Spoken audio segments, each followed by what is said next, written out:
It's a great honor for me to be able to introduce Romaine. And is the general counsel for G6 Hospitality, which is the parent company for the iconic Motel 6 and Studio 6 brands. And she's also the co-founder of the initiative, which is the Initiative for Advancing the Blue and Black Partnership. And it's really a great honor for us to have here today, particularly a week that the issue of communities and policing is so prevalent with us all around the world, but especially here in the United States. Thank you for joining us. Well, thank you for having me. I really do appreciate having an opportunity to speak with you and share my story, share our story. And it's just really an honor to be here. No, we feel the same. And you are truly making a global impact. We'd love for you to share some of your story, your personal, professional story, and kind of what have been some of those kind of iconic moments for you or turning points, that have really shaped your story. Sure. It's interesting, right? There's so many, right, inflection moments that you have along the way in your career and in your life. But I think I'm going to focus on, there's sort of two, I would call them poles, but there are two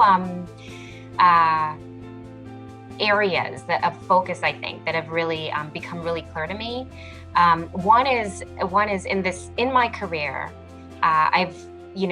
many years ago, I made the decision to be a corporate lawyer, to work in the corporate space. And I did that because it was pretty intentional, because I'm very emotive and I feel deeply. I have a pretty, if you look at any one of those, Myers-Briggs or any of those things, I'm definitely a feeler. And I wanted to be able to, while I'm really interested and passionate and about helping people, I didn't want to do a job where I would sort of bring that home with me every day. And I felt like a corporate role allowed me to have some distance between my work and my emotions, frankly. And I think that was true. But there's another part of me that also really is very interested. I also I love serving. And so I discovered that also along the way as I did one of those personality tests.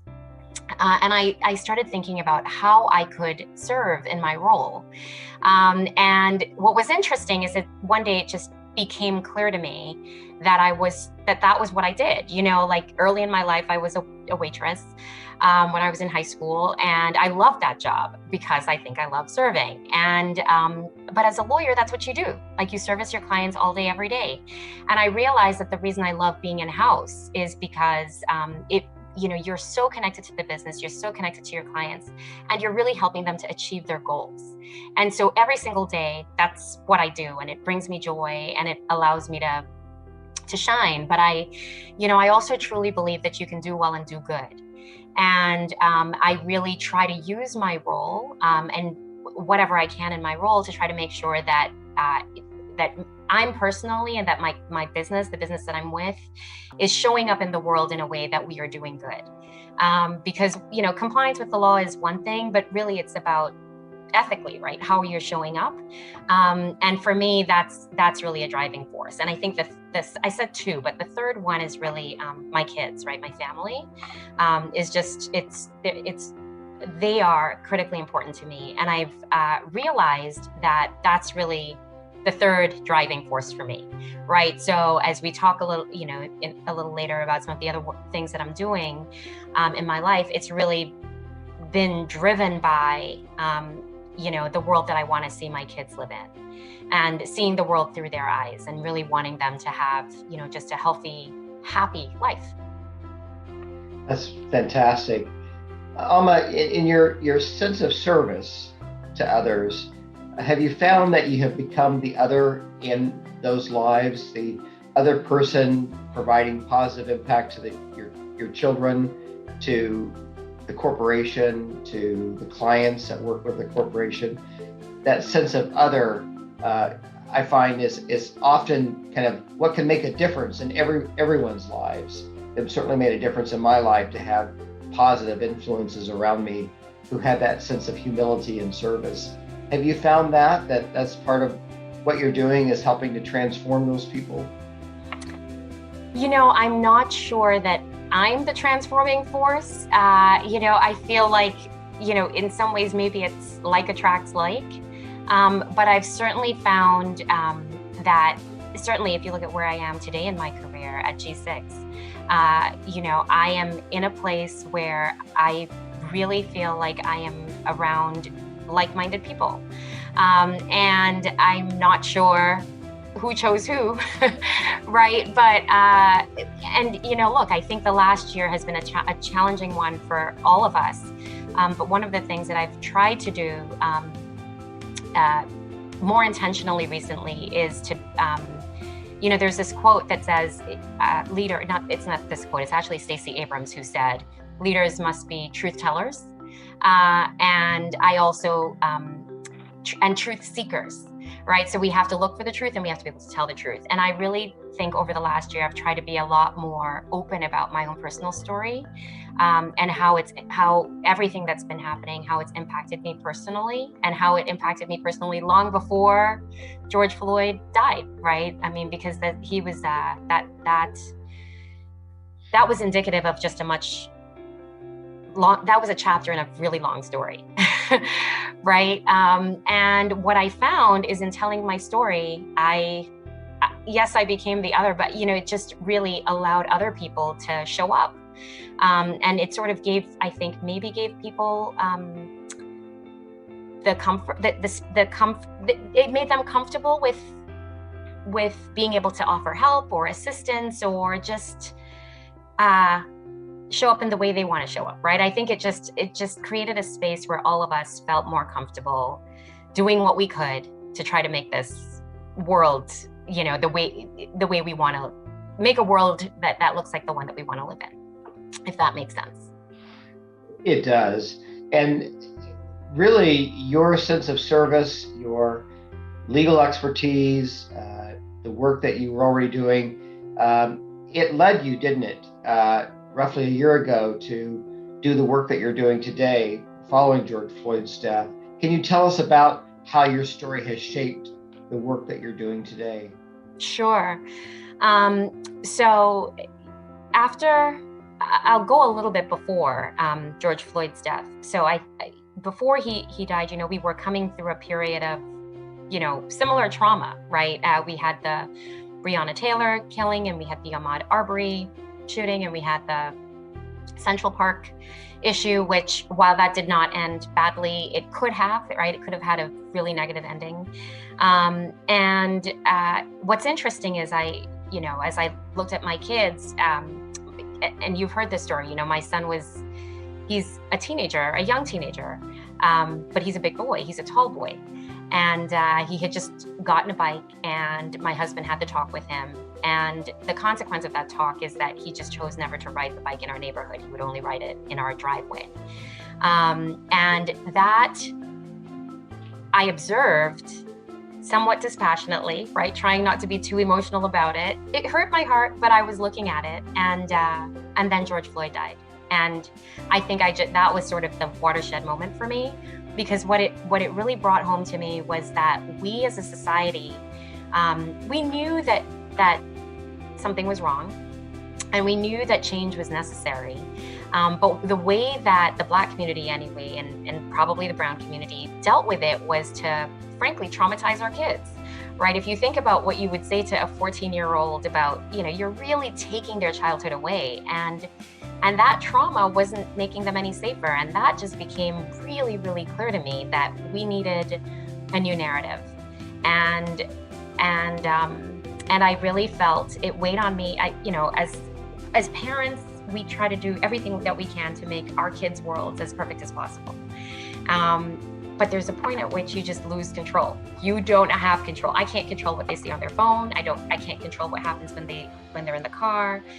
And I also am a lawyer, right? And at Howard, I'm a Howard trained lawyer. There's this quote that you hear when you join the law school, when you start at the law school, where they, that it's a Charles Hamilton Houston quote that says, a lawyer is either a parasite on society or a social engineer. And I really never thought of myself as a parasite on society, but I wasn't really being a social engineer either, right? But the truth was, I really felt like, separate from my kids and, who live pretty privileged lives, relatively speaking, I just felt that it was incumbent upon us to do more for the kids who don't have a mom who's a lawyer, right? For the kids who, might be living in a neighborhood that might be less safe. And I felt that our legal training, while the marching was happening and it was really, really important and critical to sort of raise our collective awareness, that doesn't change systems. Hard work that people put in day out is what changes systems. That's what allows us to drink at water fountains. That's what made it possible for us, for separate, but equal not to be a thing, right? I mean, we really needed to focus on consistent action to drive change. And that was how the initiative was born. I called my friend Nadine, not a law school colleague, but a college classmate and another law school colleague. And we really just talked about, like, we've got to find a way to connect with law enforcement, because of all the things that we've tried, we litigate, we legislate, the one thing that we really hadn't tried was working with police to come to the solution, right? And that was really the what gave rise to this organization. That's very powerful. Can you share with our audience a little bit about the initiative and the work that you're currently doing? Because you're really on the front lines in terms of working with the police agencies and communities. Yeah, our vision is in short, it's to create safer communities where everyone is seen and heard. And when we say everyone, we mean everyone, right? Police work in communities, the police need to be seen and heard, and the communities that they police, people need to be seen and heard as individuals. And a lot of what we see in policing and police interactions that go wrong, it's a consequence of our inability to pause and see each other as humans, right? To, the AG from Minnesota, if I could remember the line, but it's to see the humanity in each of us, right? And that's really the essence of the work that we're doing. We believe that with concerted effort, we can work with law enforcement and communities. We can bring each other, we can come together and create solutions that are good for communities, that create healthier communities, and that creates safer communities, which is better for law enforcement and it's better for the communities that they police. And for law enforcement, let's be honest, we see a lot that is not right. And but while we know that's true, we also know that there are law enforcement officers who go into work every single day to do the right thing. And what we need is to be able to elevate those officers and make them the narrative, right? I mean, we have got to find a way to focus on what is good and what works and have more of it. And we need, in order to get what's not working out, right? And that's what we try to do. We have met incredible advisors, police, law enforcement officers who are advisors to us, who help us to see things, to see the world in a way that we might not naturally see it. And we hopefully give them a perspective. I know we do. We give them a perspective into our own fears, and together we're forging a solution. And as you know, we use a very data-driven approach to try to be really to community-oriented policing is really the mechanism that we feel is the key to the future. But not just giving out turkeys once a year. It's really being properly structured as an agency and having policies that are enforced and holding people accountable and hiring the right people in the first place.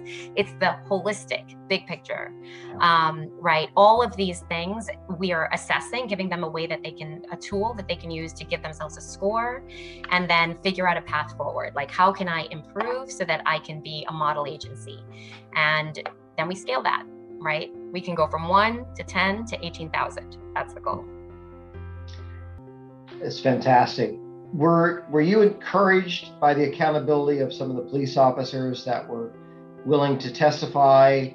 And tell us anything that you are willing to share about the impact of this verdict.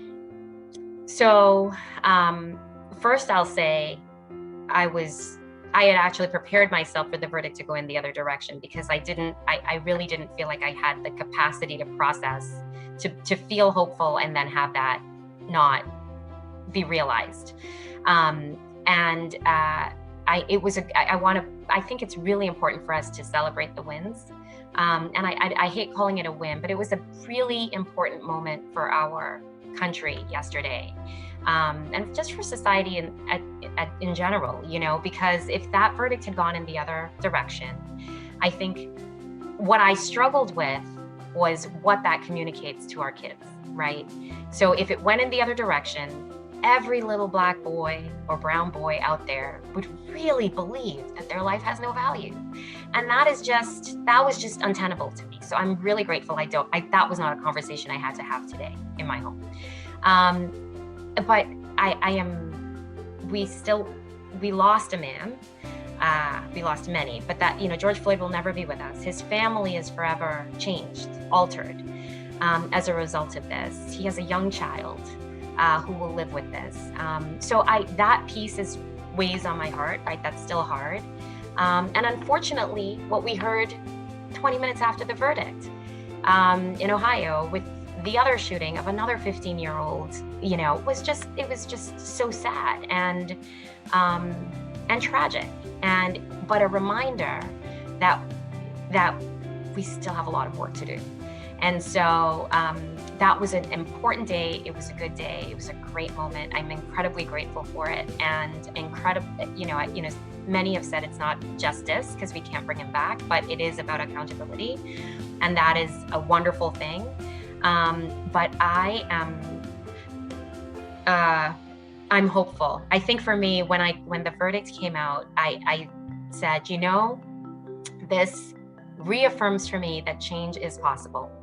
Because one of our advisors emailed me this morning, and he said, and he's former law enforcement, former Marine, and he said, change is slow, but 3 or 4 years ago, I'm not sure we would have gotten this verdict. And I think he's right. And so I think we can take some comfort in that, right? It is change, and it's an important and meaningful step forward for us. And I think one that we need to really just hold on to and get some momentum. I think there was also a statement that there were so many statements put out yesterday that were so eloquent and artful. But I think remembering that we are not any safer as a result of that, maybe a little safer actually, as a result of that verdict. But there's still kids who are gonna get behind the wheel of a car, and their parents are gonna be really, really stressed. And that's the change that I'm going for, right? When I don't have to feel my heart race if I see red and blue lights behind me, when I'm sort of like, hey, how you doing, officer? Like, that's just going to be a good day. So that's the goal. And really what the initiative is doing, and this is just another sort of, while yesterday was good, it comes after life is lost. What we're trying to do is drive change before that happens, and that would be the ultimate win. When you think about serving others and the counsel that you might give to all of us, especially the next generation, about how they use their own story to make a global impact, what do you think of? So I think it's just really important to lean into your truth, right? And so I don't think I would have decided to start this organization if I didn't sort of own my story, right? And just own the pain that it was causing me personally. And I think it's really important for us to do that hard sort of introspective work, right? And we talk a lot about, and particularly now in this context where we talk a lot about diversity and having people show up with their full selves. What does that really mean? And it really means this, right? It's recognizing that we are humans complex humans with all kinds of emotions and all kinds of experiences that make us who we are. And when we check parts of ourselves at the door, and we're not our full self, it actually limits your ability to be impactful, right? So I would just not have ever taken this step if I didn't bring it all together, right? And just sort of own the pain in my story, along with the joys in my story. I have a lot of joys, right? Like, I'm a successful corporate lawyer and a general counsel at a major company. And that only happens when people open doors for you, when you look like me, right? When someone gives you a hand, when, and I think of all the different points in my journey where people have like made opportunities available to me, or offered a hand. I think of my husband, I think of my mom, it's just, and then all of the people who look like me and who don't look like me. And so I think it's just really important for us to really bring our full selves into the equation, and really, and that I think will just show you where you can be impactful, right? Show you how you can make an impact, because we all have ups and downs, right? So there are gonna be places where we naturally see that we can, that we want to make a difference, Well, Amma, we can't thank you enough for leaning into your own truth and bringing truth to so many of us in your work. And there's not been an ever greater time for the work that you're doing, and we're very thankful for the global impact that you're making. Well, and sorry, I want to thank you, Scott, because what you are doing through this process is creating a platform and creating a space to give voice to stories that will help inspire others, right, to drive change. And this I will leave you with. There's a quote that our social media person she took a picture down in DC. The cavalry isn't coming. It's us, right? So we are the change that we're waiting for. So thank you for helping us to make a bigger impact. Thank you, Amma Romaine.